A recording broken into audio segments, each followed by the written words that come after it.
Alright, how we doing, folks? Your boy Marco's only your 5 numbers after the name, man. We're coming close here to the end of Bloodborne Fridays, yo. They've been going on for a minute, dog. A minute, because I've tried to throw up all the damn boss fights over there. And I'm doing the same thing with Dark Souls, and eventually when I get to Dark Souls 2, maybe I'll do that, and Dark Souls 3, and Bloodborne 2X, and a bunch of other stuff over here. This guy was interesting, man. He was like no other boss fight in the game. I don't really know if he was hard necessarily. I think I died to him maybe 3 times, so he definitely wasn't on the harder side of the game, but he was very unique, is the lightest way I could put it. You kind of have like a 2-part fight here. You kind of have to follow him through a proper way. In this case, I'm taking away all these skulls away from him. That's what I'm trying to do. You could kind of bait him into that attack pretty easily, and then once you could get him, you could really stagger him and put on a lot of damage, as you're seeing over there. The range of that isn't necessarily the craziest. I was trying over here to kind of, it's not Paraman, but whatever the hell the term is in this game, where I just kind of staggered them and opened them up over there for a little bit. But no, friends, you don't even need to do that. And I'm running that stamina there. I got a little bit greedy over there, but check it out, man. If he nails you with that thing, it hurts, man. There's no doubt about it. And what's really cool about this guy is you also have to like follow him through like a bunch of paths and stuff. As you can see, halfway through his health, he disappears. And when this first happened to me, I was like, what's going on over here? And then I saw him taunting me, and I'm like, what? Like, I gotta get out of here?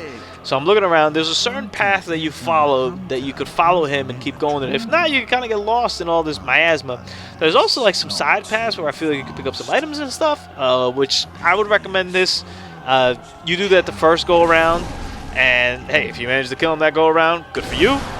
Or if you pick up those items the first go around, then you don't have to forget it, or you don't have to remember it next time.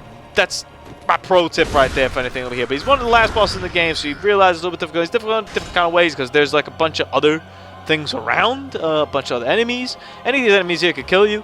His attacks are still strong, even though they're kind of predictable and not the best. He was kind of bizarre, the whole shouting thing or whatever. And I managed to come over here, follow him in there, and I tried to get a damn shot on top of him.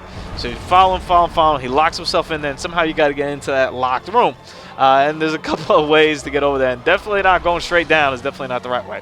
You can fight all these skeletons if you want. I prefer to just pass by them. Didn't really care necessarily for them unless they were in my way or they were about to hurt me. Then I'd pop them over there. Once I think you get through this twice, you'll kind of know the pattern, know the best way of doing it. Like I said, I think this was my like 3rd, maybe 4th time at best.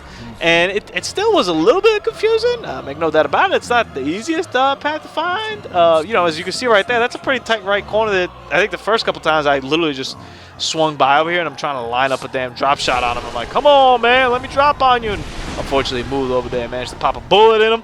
I'm looking. I'm pretty confident he's not like in any sort of way backstab or any sort of way, but you could definitely stagger him, as you can see over here. You just have to be careful or do a better job than I do in terms of the stamina, because I definitely was not letting my stamina recharge as best as I could. And it kind of comes to that point where you'll see a lot of my Dark Souls bosses get over here because I felt like I was a little bit OP by the end of Dark Souls, even though people still killed me in like 1 shot. You get a little bit sloppy. You know, my health is up a little bit higher. I got a bunch of potions. A little bit sloppy over here as to how we're playing this guy necessarily. And then managed to get him over there. This attack I found to be kind of a big pain in the ass. You can see right there, he's got me on the ropes. And I'm looking, I'm like, oh man, I hope I just damn dodge this thing. I would recommend trying to dodge that thing. That's probably your best bet. Almost rolling into him, but I managed to shoot him over there and get him out of there, which is what you really want to do. And I'm just really not good with the damn gun, and then you manage to mash in there. So follow him up along the right stairwell.